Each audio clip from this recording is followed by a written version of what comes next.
To sound check an instrument, you want the performer to be playing the particular instrument. Here I've got the demo sound playing on the keyboard. So the first thing I'm going to do is I'm going to look on this display for the keyboard. This happens to be on channel 8, and I'm going to select its gain by tapping twice on the top. I can now see the level that's coming in from the keyboard. This is pretty close to where it should be. Really, when the performer's playing at their kind of normal to loud level, you want the line in the middle to be lit up green. If it's getting past that, up to the orange or even touching on the red, you probably want to back the gain off a little bit and use this silver dial here to do it. So at the moment we've got a gain of 30. I'm going to back that off a little bit. It looks like 27 is about right there. If it goes slightly past or slightly underneath, that's absolutely fine. But you want to avoid clipping the sound. If it's clipped at this point, it's distorted. It will be distorted in your recording and you can't get that back.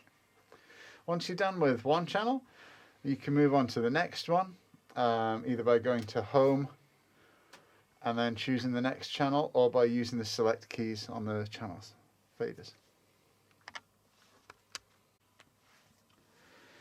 Alright, on this digital desk we can see various different versions of the fader layouts.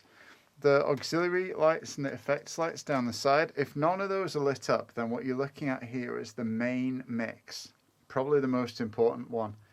Channels that you want the computer to hear, you want your performers to be able to hear in the headphones, you want the stream, for example, to hear, they have to be switched on.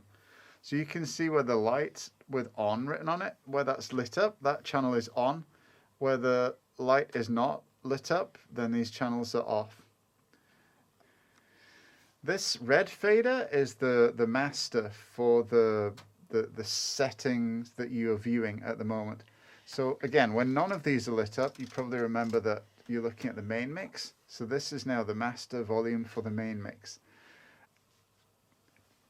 So for things like musical shows, you might want to program in a number of scenes, or if you've got a variety show on where there's a number of different acts and you want to sound check them and save each band's settings, you do that just as I've shown you already. With you set the gain, you set the faders into the positions that you want them to be for the headphone and for the stream for that particular act.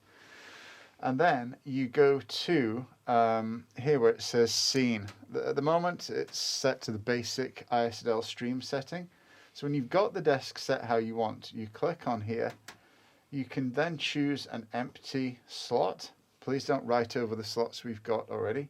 So once you've got an empty slot, you can hit store and it will ask you for a name. Try and give a sensible name. Maybe if you're a teaching member of staff, put your initials in there, then we know who it belongs to. So I'm going to put demo IC May 21 in here. I'm going to hit OK. It asks me, are you sure you want to store it? And now that's saved. I can now go on and sound check for the next big musical number or the next band, and I can change all the settings of all the different mixes, the positions of the faders, the gains on different channels. Any setting I want I can change. So let's do that very quickly. So I'm going to go into here, I'm going to change the gain on a bunch of these channels. I'm going to switch a couple of things off and move the faders around. Once I've got my next set of configurations done, again I press scene, I find another free slot and I'd hit store, give this a sensible name, so I'm going to call it -B.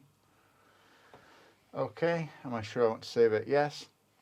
What I can do now then is I can recall the previous settings. So if I go to the settings I want to recall and I hit the recall button, everything, so you didn't see that in the camera shot, but the faders moved, the channels changed themselves on and off, the gain adjusted back to how it was before.